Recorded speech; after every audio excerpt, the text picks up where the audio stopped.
I am in love with that I wanted to share with you because it's become a huge part of my blood sugar balancing routine. So I wanted to talk about that, but most especially introduce you to the creator of this herbal coffee, Jessica Espinoza. I'm so excited to be here with you, Jessica. Welcome. Hi, thank you for having me. I'm excited to be chatting with you this morning. So let me do a proper introduction of you. I have my glasses on so I can read a little bit about you, even though I know about you. So Jessica is a real food wellness educator and the founder of the Delicious Obsessions website, which if you don't know about, you should. She has had a lifelong passion for food, and being in the kitchen is where she is her happiest. She began helping her mother cook and bake around the age of 3, and she's been in the kitchen ever since, including working in a restaurant in her hometown for almost a decade, where she worked every position before finally becoming the lead chef. Jessica started Delicious Obsessions in 2010, and I think I've been following it since then, as a way to help share her love for food and cooking. Since then, it has grown into a trusted online resource with a vibrant community of people learning to live healthy, happy lives through real food and natural living. So that's just a really amazing journey into food and whole food living, Jessica. Can you tell us a little bit more about that? What really propelled you to take this online and to build a community like you have? Well, it started, like I mentioned, or you mentioned in the bio, I've been in the kitchen since I was a little kid. I mean, my mom, she probably had me in the kitchen, from the time that I was, just born, but she really trusted me to start doing cooking and baking on my own. Like by the time I was about 6 years old, I was in there baking on my own. So she really taught me the fundamentals, and it was just something that I loved, just being in the kitchen, all the way throughout high school. I started working at the restaurant when I was 14. Wow. And I worked every single position in that restaurant. And then, I worked there until I was 24. And yeah, so kitchen's where I've been happiest. And so my blog initially started out as kind of a recipe database because I'm always in the kitchen cooking things, and you'd think after all these years I'd be really organized, but I'm not. So I'm always just writing recipes on little tiny scraps of paper, and then I lose my little scraps of paper, and then I get bummed because I'm like, I don't know what I did. So I figured it would be easy if I would take my scraps of paper and go put them on a blog where I could just keep track of them for myself. And then if friends or family asked, I could share the link with them, and then they could get the recipe too. So that's kind of how it started out. And I never really expected to, build it into a business and a community. And it just kind of grew about that same time as when kind of the real food movement, like Weston A. Price, was really getting started. There was a lot of momentum, big bloggers like Cheese Slave and Healthy Home Economist, and those were really getting a lot of momentum then. And they really inspired me to kind of do more and to be more vocal about, our food freedom and natural living and stuff like that. So it just kind of took a little evolution and went from just being a recipe database to, covering all aspects of natural living, because there's so much that goes into creating health other than just food. I mean, even if you eat a perfectly clean diet, if you're not addressing toxins in your environment and what you're putting on your skin and how you're sleeping and your stress management, you're not going to be ultimately happy and healthy. So I really try to cover, it started out strictly food, and then as my kind of education grew and I learned all of these different things that go into being healthy, it just kind of evolved into everything, natural living. So I love what it's all about, because that's what we're all about in this community. I always like to say we're not what we eat, but what our body can do with what we eat. And all of those factors are really important that you were talking about. So speaking about food and health, how is it that your particular health journey led you forward into just that scope in looking at things on the website and in Delicious Obsessions? That's funny to say, Delicious Obsessions. Yeah, actually, I have to credit a friend. I was a friend at one of my old real jobs. Office job. She's actually the one that coined the name, and I really liked it initially, but then when I launched my site, I'm like, do I really want to keep that name? And I could not come up with anything better. Like, it just, it just felt right. So yeah, it's just, it's stuck. So I have to credit my friend Stephanie for coming up with that name. Yay, Stephanie. Yay, Stephanie. It really, you know, I've always been, you know, I was raised eating a lot of real food. My mom was, you know, buying organic and shopping at natural foods grocery stores before it was cool, you know. So I've always been around that. We ate very little commercial meats. My dad and my brother hunted. We raised chickens. So everything, you know, we were eating wild game. I was eating a very clean diet, very limited sugar and that kind of stuff. So it's always been kind of in my blood. And then, you know, in high school and after I graduated and started going to college and kind of had this freedom from, I was an adult now, and so I could make my own food choices. So I ate junk food, and I, you know, moved down to the city. I grew up in the mountains about 45 minutes away from Denver. So the convenience factor wasn't there. So then I moved to the city, and all of a sudden, ooh, I've got all this, like I could go to Taco Bell in the middle of the night if I wanted to. So I did, because I never got that opportunity. So I guess I just had to get it out of my system. But I always knew in the back of my head that food was not good for me, that, you know, using toxic cleaning supplies in my house wasn't good. You know, always knew that, but I kind of just had to go through my learning cycle and becoming an adult and kind of finding my calling, I guess, in a way. So, you know, I just kind of went through that phase. And then in 2007 is actually when I was diagnosed with being hypothyroid at that time. And so I had kind of lost touch with like natural healing. I really wish that I knew then what I knew now, because I immediately went on Synthroid, and I've been on Synthroid ever since. So I wish that I had known then what I know now, because I would have taken a totally different approach to healing my body. And I think I probably would have avoided a lot of the health problems that I've had to deal with over the last, 10 years. But hey, hindsight is always 2020. So that's so true. Yeah, so it just kind of evolved, once I, real food was kind of the core.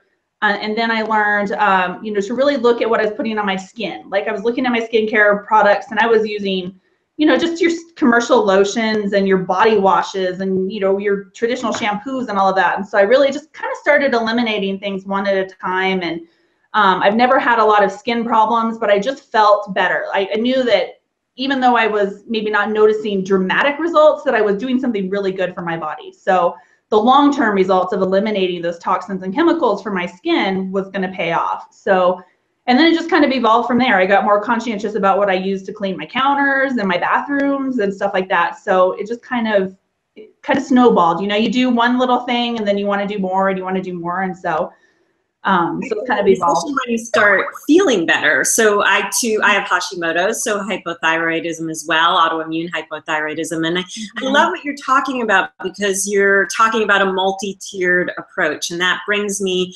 to the herbal coffee, because one thing I love about the herbal coffee, you have two flavors, and we'll talk about that. But my favorite flavor is the liver blend.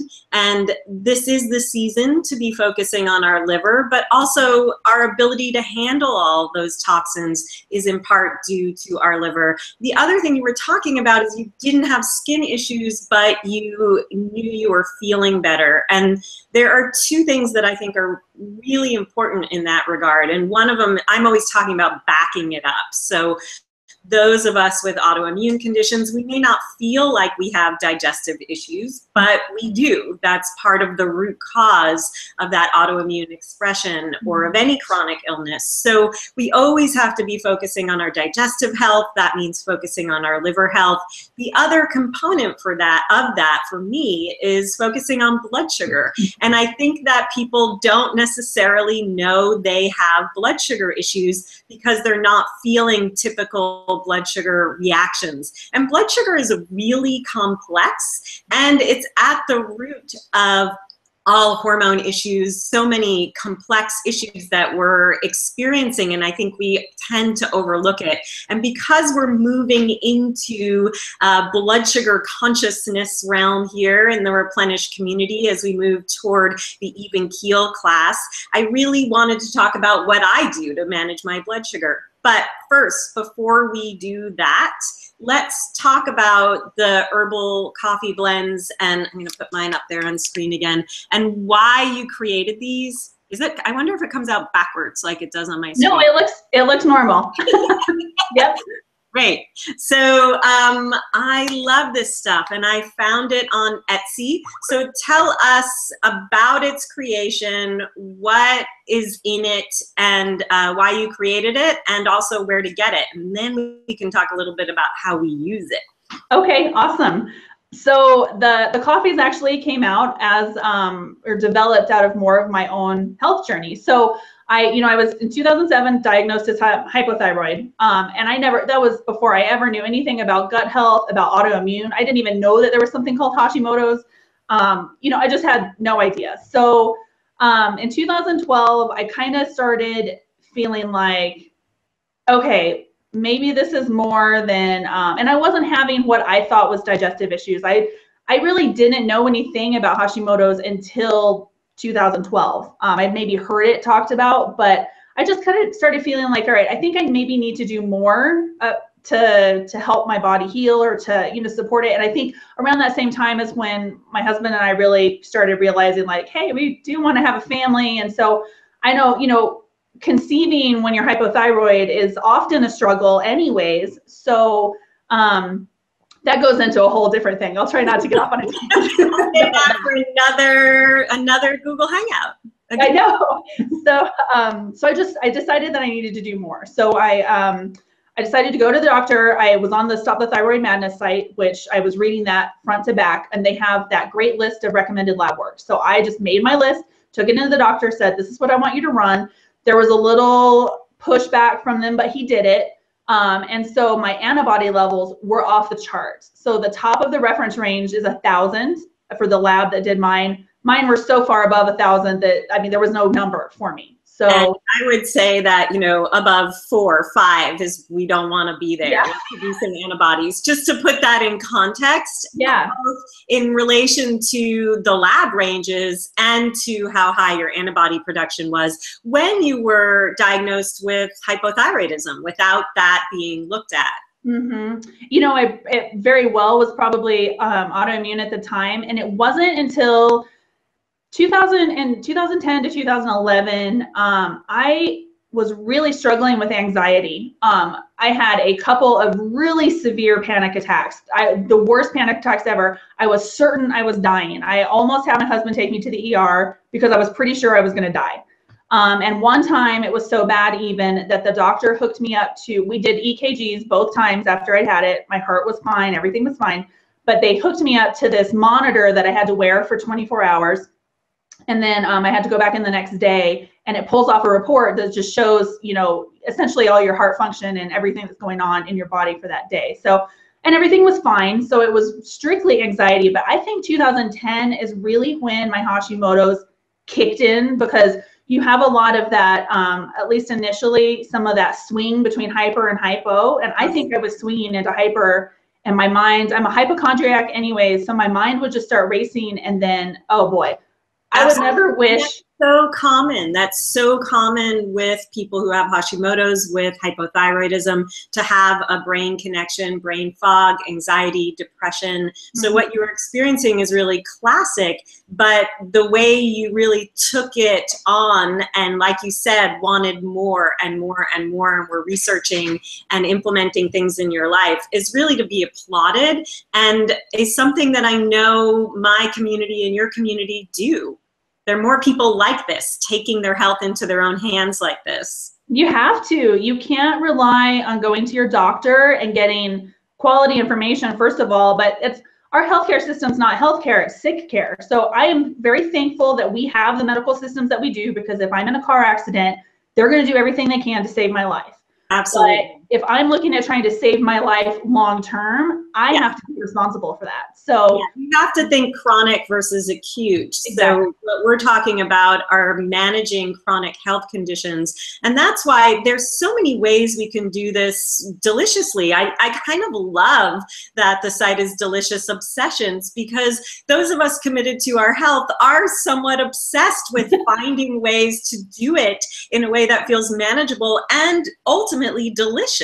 So that really does lead us to the things you create, and most specifically the coffee blend, the herbal coffee blend.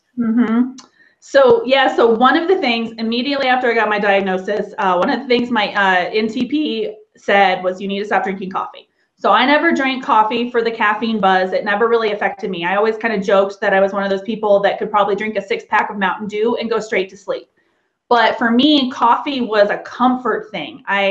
The taste and the flavor and the smell was just, it just does something to me. So I gave up coffee. I was a hardcore Starbucks addict. So it was really hard. And so I started drinking herbal tea. And I'd always liked herbal tea. I love drinking iced tea. But after a while, the herbal tea, boy, it just wasn't cutting it. Like, there's just something about that bitterness and richness, the darkness of a cup of coffee that just you can't replicate. So I totally agree. It's the warmth, it's the ritual, it's just heartier. It kind of grounds you, and I have that same sensation with the smell of coffee and just the whole ritual around it. And I think so many people can relate to exactly what you just described. Yeah, the smell is a big one. And I still do actually use coffee in my house, but I use it for coffee enemas. So that's a totally different topic. But whenever I'm grinding it to get ready to brew it, I'm smelling it and I'm like, oh, that's glorious. I agree. So I gave up my coffee. I needed a substitute. Well, I was looking on the market and there were very few coffee substitutes. They either didn't give me the taste, that sensation that I wanted, or they were made from grains. And so even the ones that are gluten-free, they still contain certain parts per million of gluten in there. So as Hashimoto's, the first thing I did dietary-wise was go gluten-free. Absolutely. And that alone, within 6 months, drops my antibody levels down to 300. So just going gluten-free. So I was talking to my practitioner at the time, and she said, I really would avoid drinking the ones with gluten just to be on the safe side, because even if you don't feel any effects from it on a cellular level, there could be some effect. So Absolutely. And we're also unique there and also different. And if we're highly reactive, we may need to go to this place of being super careful, looking at all the ingredients, even if they say gluten-free, and looking even at our supplements and what's hidden in there, or our pharmaceuticals. So this is the goal of getting extra hyper vigilant and seeing where there might be something in your otherwise perfect seeming routine that may be a slight instigator that your sensitive body can't handle. So I love that you took it there and said, okay, I'm going to be extra safe, and as a result, create my own alternative. It's interesting that you brought up the pharmaceutical. If anybody's listening that's taking Synthroid, make sure you check, because it was not until last year that I discovered that my thyroid medication had gluten in it. And so my pharmacist found a brand for me that's gluten-free. I think it's Lanet. That's the manufacturer of it. And so that's what I take now. But it never occurred to me to look at my thyroid medication as having gluten in it. But what do you know? So absolutely. I mean, it happens more often than we think. And it happens with the supplements we think we're taking to help ourselves as well. So one of the things that we do when people come in to see us for one-on-one counseling is we will always review their supplements and pharmaceuticals when they're otherwise eating a clean diet, because that slight instigator can really tip the scales in a direction that we don't want. And it's hard when we think we're doing everything. It goes back to what you were saying also about our self-care with sleep and our environment. We could be doing everything right with our diet, but be exposed to something, a mold or a toxin or anything in our environment, or our body's ability to handle those things. We have to look at the whole picture. Yep, absolutely. That's critical. And it's something that I'm learning to be better about, as far as focusing on sleep and stress management, because when it comes to diet, for the most part, I can get that pretty dialed in. I know what I need to do. But the sleep and the stress management and that kind of stuff, that's just things that takes practice and it takes dedication, because I have to I'm not tired at 9 o'clock at night, but I need to be in bed by 9 o'clock at night, because my husband gets up for work at 5. I've got to try to be in bed at 9, even if I'm not feeling tired. So I have to be dedicated at doing kind of what I can to get myself to wind down and be ready to sleep. So it just takes it just takes practice. One thing I want to underscore there is the reason we're dedicated to those things, because I'm the same way with my sleep, really honoring my sleep in bed, lights out by 10 o'clock, because I get up at 5:30, and I need that sleep, and I need to catch my curve, as I like to say, Yep. my circadian rhythm in sync with how I'm living my life. But the reason why that's so important is because then we can live our best life. So I think that we have to have the reason and the things we want to do in our life that then inspire us to want to make changes that may seem hard, may feel really difficult to make, but they're worth it and ultimately really easy because life feels better and we're pursuing what we want and we're living our dream in a different way. So I think, you know, you're such a good example of this, Jessica, because you have such a good energy and enthusiasm for what you're doing, and you're continuing to support a community that's on board with you, and that fuels you doing the other things. Absolutely. And I am by far not perfect. I mean, none of us are. None of us are.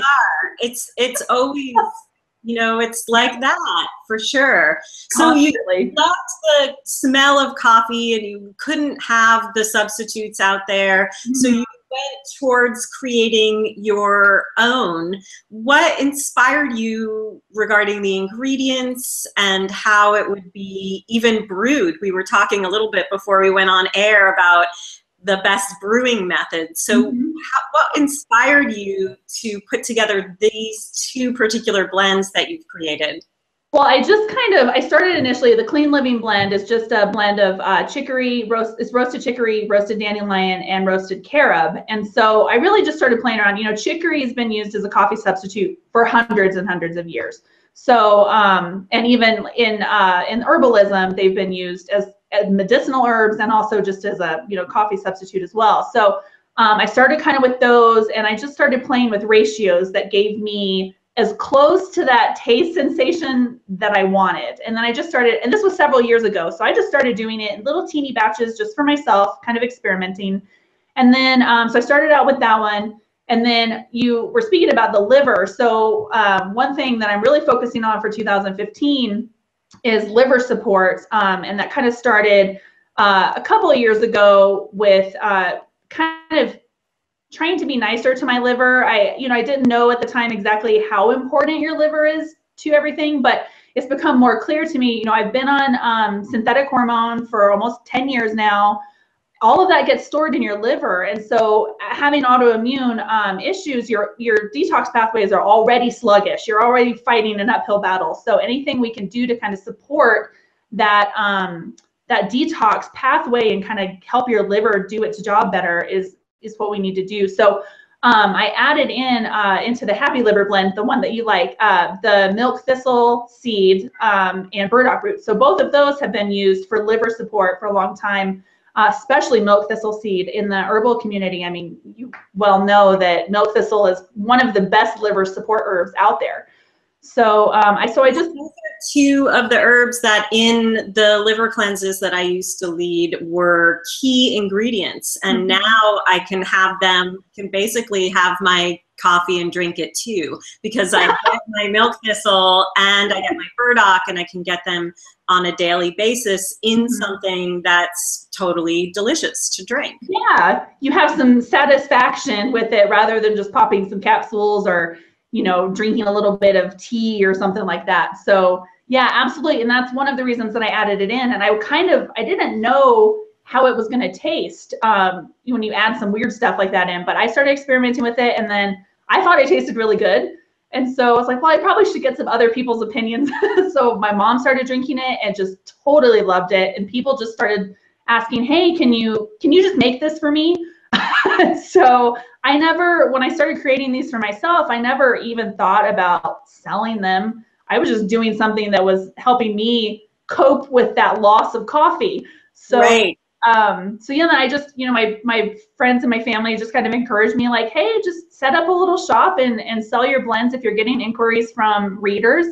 You know, help some other people too. So that's kind of how that evolved. And then all of the herbs like chicory and dandelion, are great. They're bitter herbs. Bitters are really good for our digestion. So even though they're not maybe liver specific supporting herbs, they're digestive supportive. So anything we can do to support our digestion, especially getting bitters, because as a culture, Americans just we're adverse to bitter foods. We don't eat enough. So bitters help stimulate all of the all the secretions that we need for digestion. So let's talk a little bit about how to make the coffee and then our favorite ways to drink it, because that's where it comes back to blood sugar for me. So we're talking a lot about the gut and the liver. And like I said, blood sugar balance is one of those key things that we need to be focusing on. And it's much more complex. I think in our communities, Jessica, people may think, well, I don't eat sugar, so my blood sugar is fine.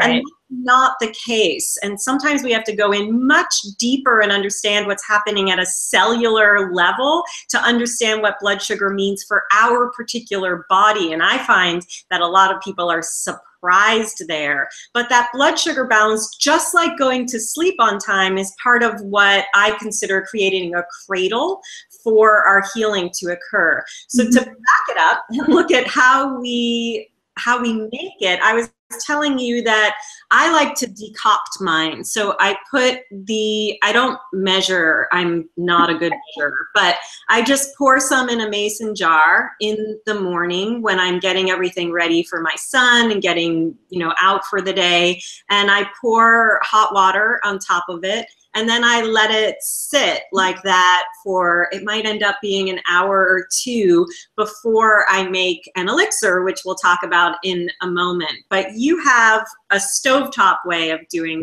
that you like to recommend. Can you talk a little bit about that?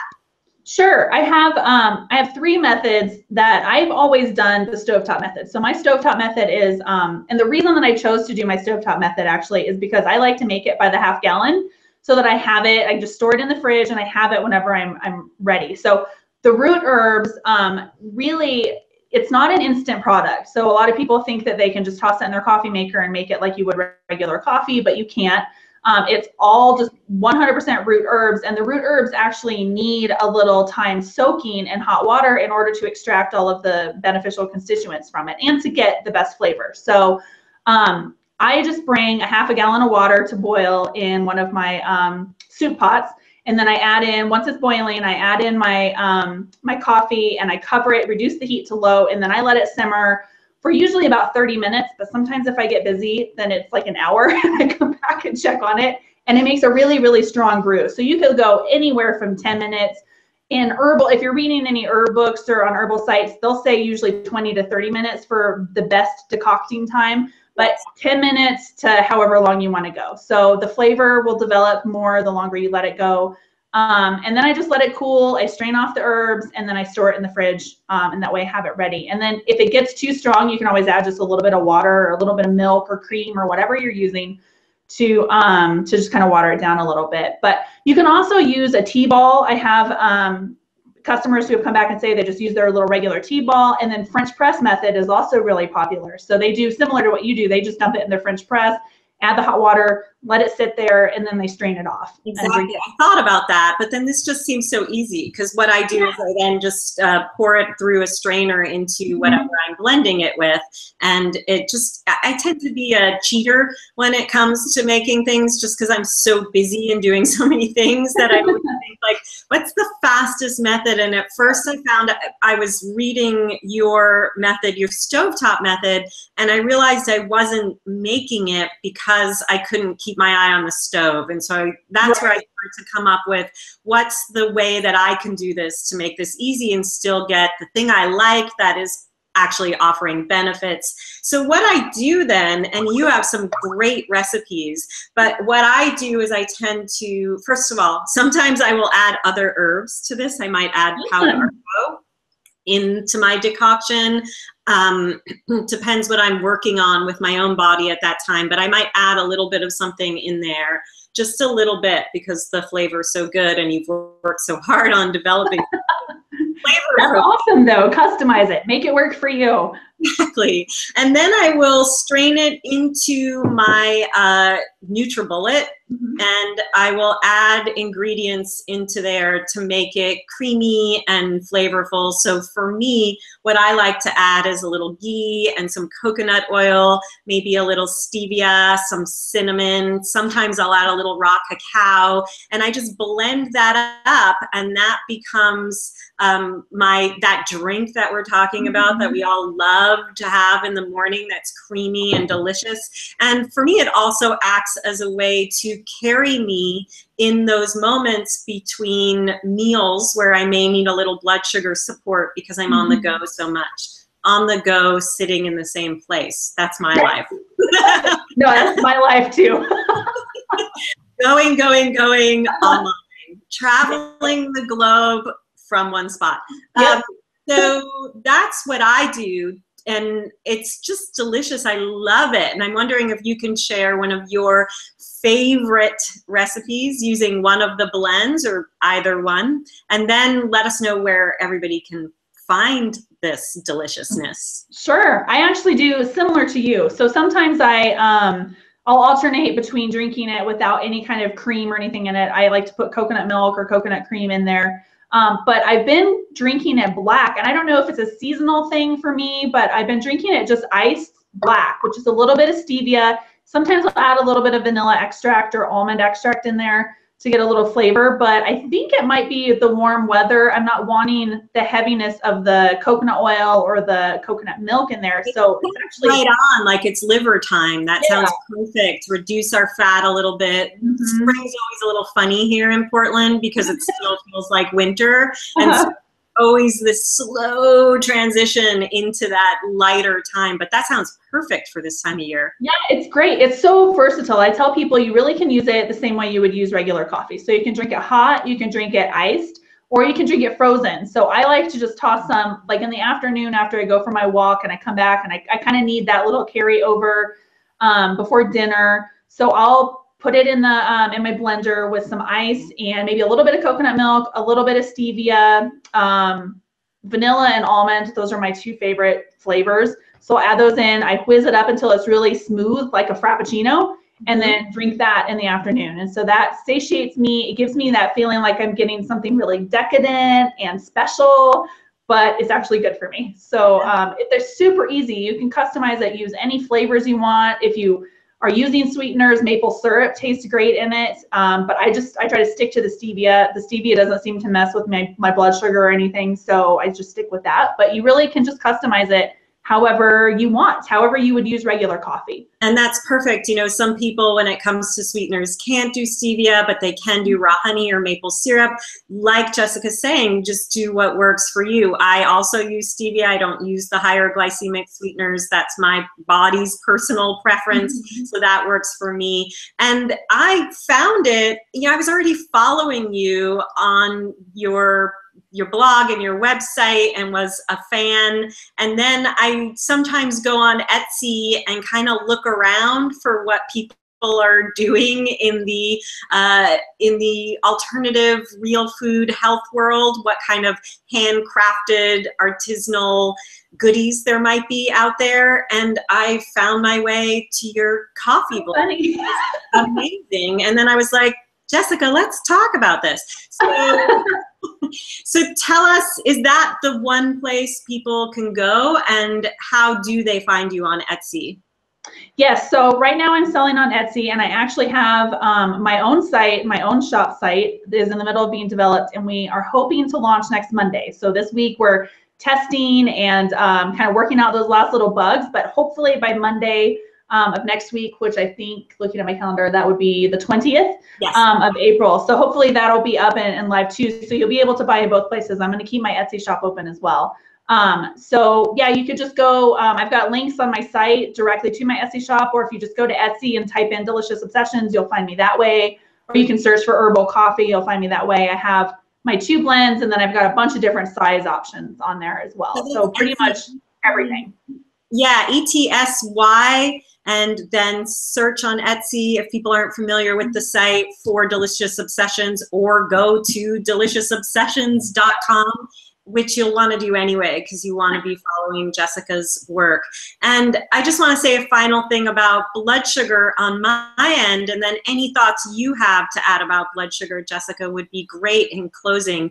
But like I said, this is blood sugar consciousness time at Replenish. Next week on Wednesday, April 22nd, we have the Even Keel free seminar, and that's a free seminar where you can learn 3 of the key steps for understanding and managing blood sugar. Again, that's a free seminar at 5:30 p.m. Pacific, 8:30 p.m. Eastern Time, and you can register for that by going to www.replenishpdx.com/even keel, because that's what we want, to be even keel. So that balance is really key, and this is one of my tools for achieving that blood sugar balance, using Jessica's liver blend with some of the good fats that I can get in there. That helps me carry through, make sure that I'm not dipping too far down low, or that I can manage any spikes I might have, so I'm not swinging, but I've got some even keel throughout the day. So Jessica, do you have any good tips on blood sugar balance, or how that's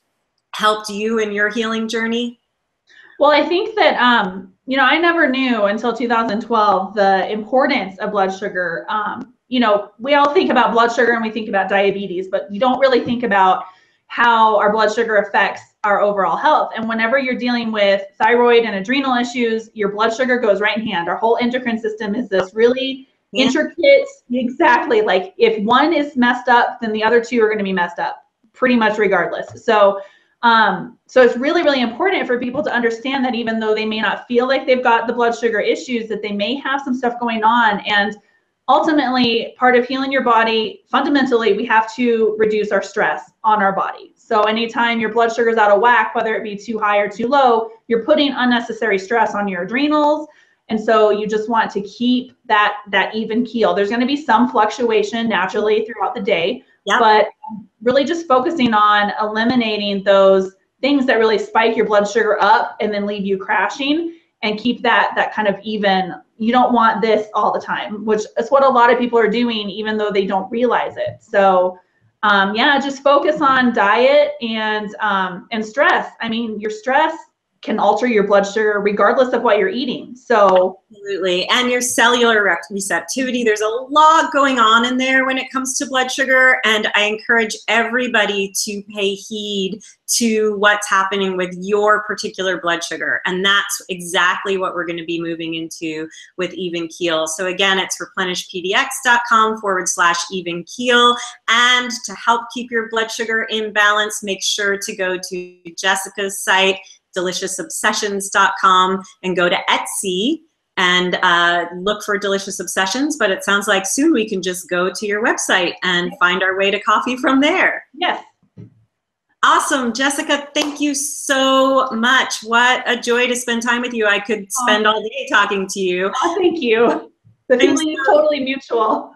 Yay. I'm so grateful you shared your wisdom and your experience with us. And I'll look forward to hanging out with you again sometime soon. Awesome. Thank you. Have a great day. You too. Bye. Bye.